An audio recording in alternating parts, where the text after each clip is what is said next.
Well, good morning, everybody. Again, welcome you all to our English worship today. And this morning we are continuing with our series looking at stories and parables that Jesus told. And today we're going to be looking at a parable found in Luke chapter 12. So if you will turn with me to that. Luke chapter 12, the story is found in verses 13 through 21 on page 1009 in our English Bibles. And so to begin today, I'd like to first just take a moment to read through the story with you, and then talk about some of the background and about what we can learn and apply for ourselves today as we think about what Jesus said. Luke chapter 12, looking at verses 13 to 21.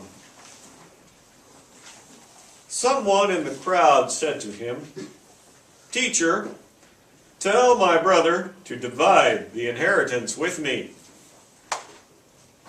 Jesus replied, "Man, who arbitrated me a judge or an arbitrator between you?" Then he said to them, "Watch out. Be on your guard against all kinds of greed. A man's life does not consist in the abundance of his possessions." And then he told them this parable. The ground of a certain rich man produced a good crop. He thought to himself, "What shall I do? I have no place to store my crops." Then he said, "This is what I'll do. I will tear down my barns and build bigger ones, and there I will store all my grain and my goods. And I'll say to myself, you have plenty of good things laid up for many years. Take life easy, eat, drink, and be merry." But God said to him, "You fool, this very night your life will be demanded from you. Then who will get what you have prepared for yourself? This is how it will be with anyone who stores up things for himself, but is not rich towards God."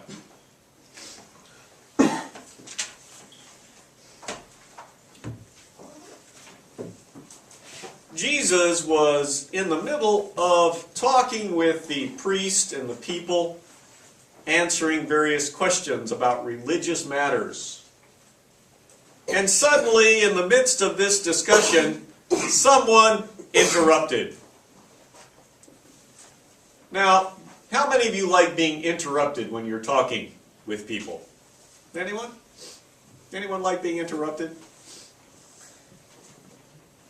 Nobody raised their hands. Sometimes interruptions are important. There's an emergency. There is something pressing which has suddenly arisen. Or perhaps something has been missed which is important. Sometimes interruptions are important. And sometimes people do not like being interrupted. "Oh, be quiet, I'm talking now." And that can sometimes be dangerous, right? If it's an important news, if it's an emergency, if it's key information, it could be dangerous to ignore an interruption. So sometimes interruptions are important and necessary.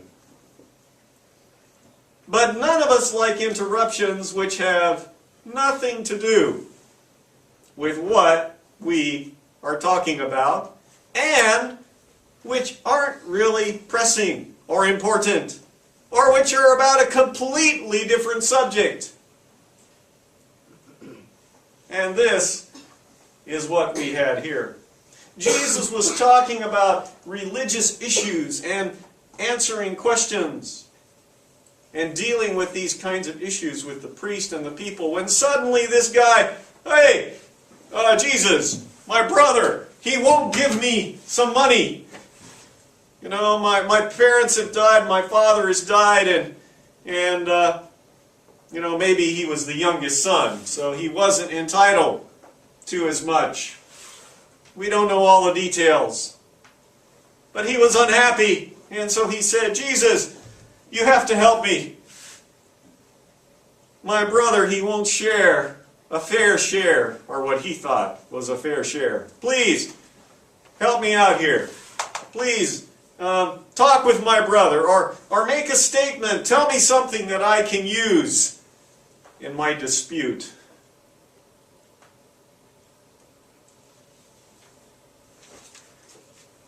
How do you respond when people interrupt you?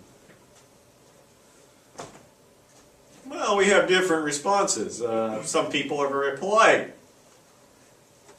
Excuse me, please wait a moment.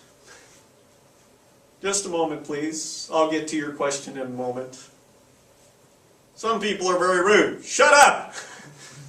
Be quiet! That's a stupid question.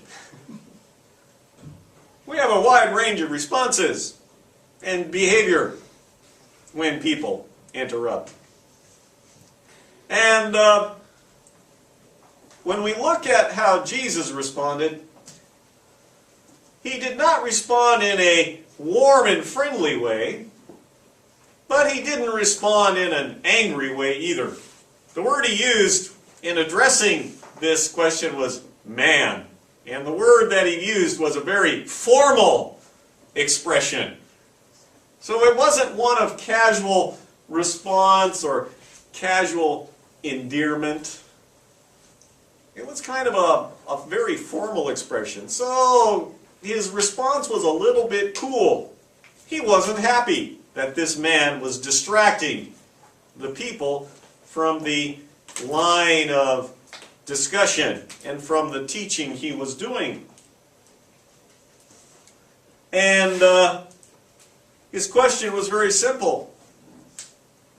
Who set me up as judge or arbitrator? That's not my position. I am not a member of your tribe or your clan.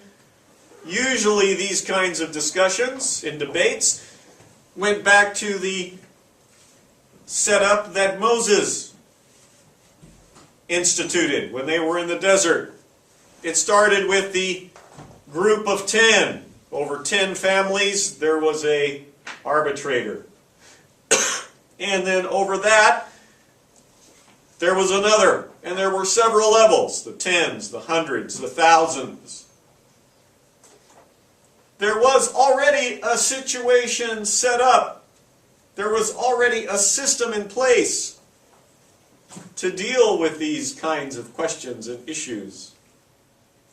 And either this man had ignored this system, or perhaps he had not gotten the response that he wanted. And so he came to Jesus, hoping that a popular rabbi would give him a favorable verdict. But as Jesus said, he was not in that system. He was not set up. He was not a member of this judge system. He was not of that village, of that town. And he had no legal authority to make a ruling in this case. And this was a legal question. If he stepped into this situation, it would only open him up to criticism by the people and by the priests and the rulers. And so he said, I don't have the authority to give you a verdict in this case. I am not a judge. And instead, Jesus told a very short parable, or a very short story, which through this story he hoped to open the eyes and the minds of the people to a number of key points. And in this story, as we read, there was a rich man. He was very successful. In fact, he was too successful. The harvest came, the reports came in. He's like, wow, even more than I could have ever dreamed or hoped for. A bumper crop. I don't have enough space to keep the crops. I have big barns, I have warehouses, but this is even more than I predicted. What am I going to do? Anybody ever had a problem with too much money? Yeah, me neither. A sad problem to have, right? Too much money, too many things. And yet, this man, he was worried about this, and he thought, well, simple solution. I'll simply tear down my barns, which are too small, and I'll build even bigger ones. If I was this successful this year, I'm sure I can even improve on that next year. I have been too pessimistic. I have been too conservative in my management of my property. I'll build bigger barns, bigger warehouses, more warehouses. I'll use my land more efficiently. And then I'll have nothing to worry about. I have so much money. I'll get so much money from these crops this year and even next year by expanding my storage capacity. I'll have nothing to worry about. Everything will be fine.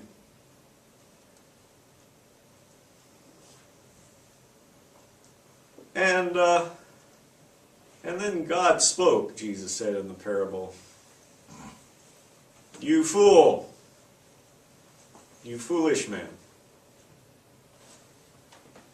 This very night you will die. And you will not get any benefit of any of these things at all.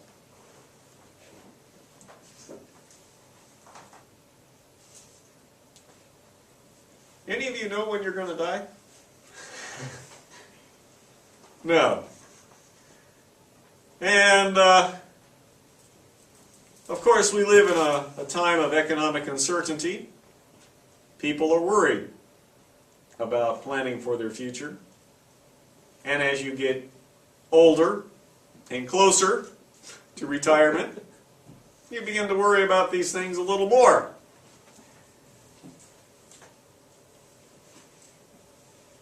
But none of us knows how much time we have. None of us knows how many years, how many months, or how many days we might live. And Solomon in Ecclesiastes, when he wrote about his pursuit of happiness, talked about many different things that he tried in order to be happy. He tried studying and the pursuit of knowledge, education. How many of you like studying? Nobody. Well, a few, okay. Well, when we say studying, a lot of people have a negative thought. Oh, hard work, difficulty. But there are many things you can study. I like studying. I like history. I study every day. It's a pleasure. I read about history of the past. I read about what's going on in the world today. I enjoy studying. But there are so many stories. There are so many books. It's impossible to read them all. Today, in the internet age, you can find many things online. Historical documents that were not open to the public 10 or 20 years ago. This week I spent many hours reading a case, a law case, which was 300 years, well not 300 years, 200 years ago. 500 pages of law, the transcripts of a military court-martial I was interested in. There are too many things to read though. There are many, many books you can download. I downloaded 10 or 15 books this week, but I know I'm not going to have time to read them all anytime soon. But I found one. Oh, I've been looking for this. It's free, sure. Click. And my pile gets higher and higher. But they're electronic. They don't take up any space, so no problem for my bookshelf. But we don't have time to study everything. And there are many things that we would like to know, but we simply can't learn everything. And so Solomon talked about how this quest for knowledge and study was ultimately unfulfilling, because there's always more to learn. And of course, another area which is related to our theme today was the pursuit of wealth, property, economic success. And Solomon was a wise guy, and he was an intelligent guy, and he was a very successful man, an entrepreneur. He set up all kinds of businesses and partnerships with kings from Egypt and from Lebanon for trading. And he brought much wealth into the kingdom, not just for himself, but for the kingdom as a whole. The age of Solomon was the golden age of Israel. And everybody was wealthy. Everybody was successful because of his business. But you know, when Solomon talks about money, and he talks about the accumulation of things, he also found it unsatisfying. And there are many truths that he discovered. The more you have, the more you spend. As you have more, you spend more. It's natural. The more you have, the more you worry. I have rich friends, and they're always complaining about their money and their investments. Oh, you know, I have this business, and oh, business is not going well, and oh, this investment, and oh, it's in the red. The more you have, the more you worry. And people are never satisfied with what they have. People always want more. You know, in English we say the grass is always greener on the other side of the fence. People are never happy with what they have. They're always looking at other people in other situations. And they desire more. And you think, oh, well, you know, if I was a millionaire, I wouldn't worry anymore. I wouldn't be like that. But when we look at history, and when we look at the lives of the rich and famous, they are always wanting more. They're always looking to gain and improve their situation. Even when they have more money than they could ever use or spend in their lifetime, they're always wanting more. And when we look, you know, today, millionaire is nothing. Millionaire is, oh, many people are millionaires. You know, the key word now is billionaire. You know, if you're a billionaire, then you're rich. If you're a billionaire, you're a rich person. Millionaires, oh, they're the poor rich people. You know, billionaires, they're the people. And in the lists, they don't have any list of millionaires. You know, it's the top 500 billionaires, the top 100 billionaires, and you know, every year there's an update. Oh, you know, there are 5 Japanese now, or oh, you know, who's number 1, who's number 2. And these people have so much money, and yet when you talk with them or when they have interviews, all of them are trying to increase their wealth even further. Now it's true, some of these wealthy people do donate their money to charities or set up foundations to use their money in a more beneficial way for society. But many of them do not. Most of them do not.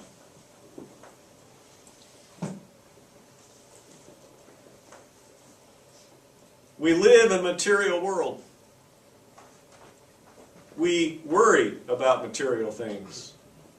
We are never satisfied with what we have.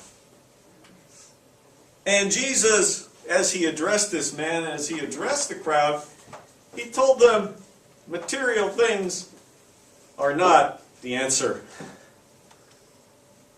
Material things are not something you can count on.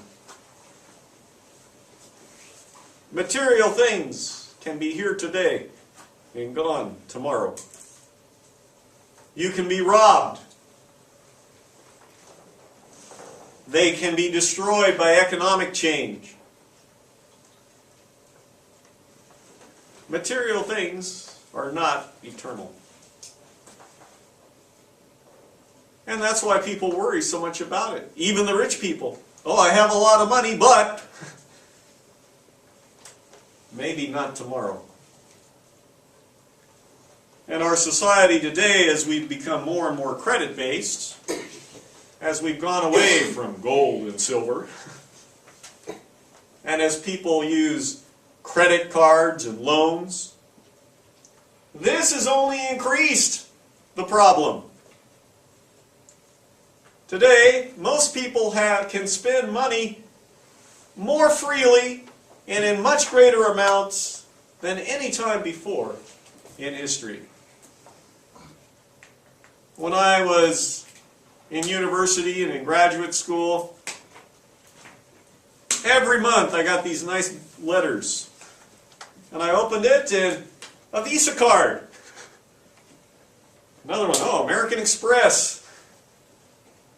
Credit card companies sending me free credit, well, not free credit cards, but I didn't even apply. They sent me credit cards. Oh, we know you're going to be graduating soon and we're going to help you out. We're going to help you out. And even in Japan, in the time I've been here, you know, walking through the station, sometimes you see these little girls dressed up and they're, oh, those are, holding out their little, they're trying to get people signed up. Offering credit cards, just sign here, we'll give you one. And you know, today, a lot of young people, a lot of young adults, they are in serious debt. They are enslaved because they have taken these kinds of cards and wow, I can buy whatever I want. And then the bills start coming. Oh, wow. Oh, well, I only have to pay 2,000 yen. No problem. I can pay 2,000 yen a month. But what happens if you only pay 2,000 yen a month? The debt grows, right? Because, you know, what credit cards, they charge, well, I don't know in Japan, but in America, depending on the card, 13%, 19%, 21% interest. You don't pay that card off immediately, that grows very quickly. And there are many people today that are enslaved to credit card companies and to banks before they even get out of university because they have taken these cards and used them freely without considering the consequences. We live in a material society. We live in a world which values and puts premium on what you have and how you look. And we are surrounded by marketing and advertising, driving us to get even more and to spend even more. Advertising is designed not to make you happy. Advertising is designed to make you sad. Oh, look at that! That one's newer. It's faster. It's better than the one I just bought 6 months ago.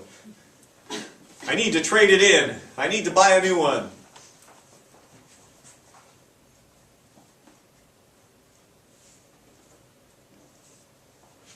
And in this story, and in the passages that follow this story, Jesus clearly laid out material things are not our primary concern. Jesus told his disciples and the people that were listening that God will take care of your needs. God will provide you all that you need. Look at the flowers of the fields. Look at the birds, the animals. God provides what they need each day. And both here in Luke and in Matthew, where Jesus talked about this issue, he made it very clear that we only need to trust God. And if we trust God, we have nothing to worry about. He will provide everything that we need. Our bread and water will be sure. Now, that does not mean we should be bad stewards. There are some people like, oh, I don't have to work. I can just take an easy life and God will send the ravens. I don't have to worry. God will provide everything. I can just sit back and do whatever I feel like doing. That is not what Jesus was saying. The Bible is very clear that we are to be faithful stewards, that we are to use the opportunities and the resources that God gives us in a wise way. We should not squander or waste the time and the money that God provides us with. If we are faithful in how we use what God has given us, God will ensure that what He gives us is enough. Jesus was not saying that money was evil.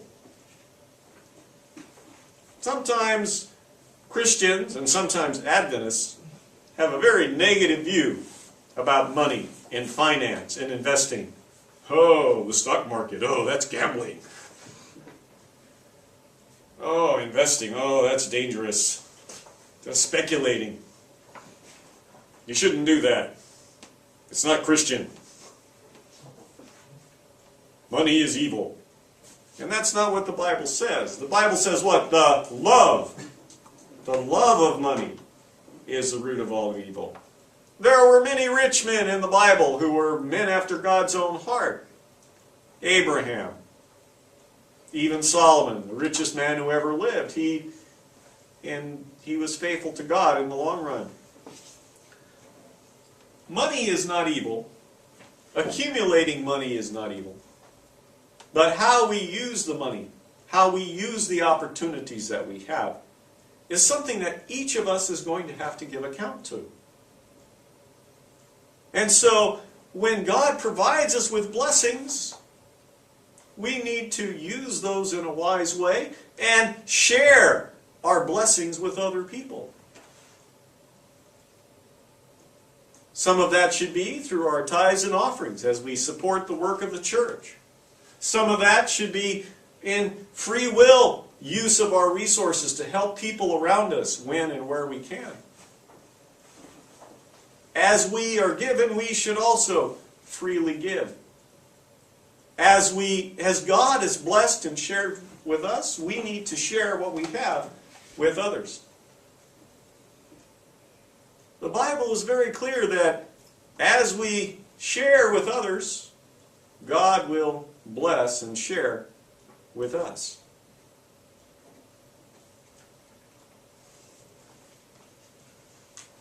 And so while we live in a very material world, and while we live in a world of great economic uncertainty, as Christians, we don't need to worry about the future.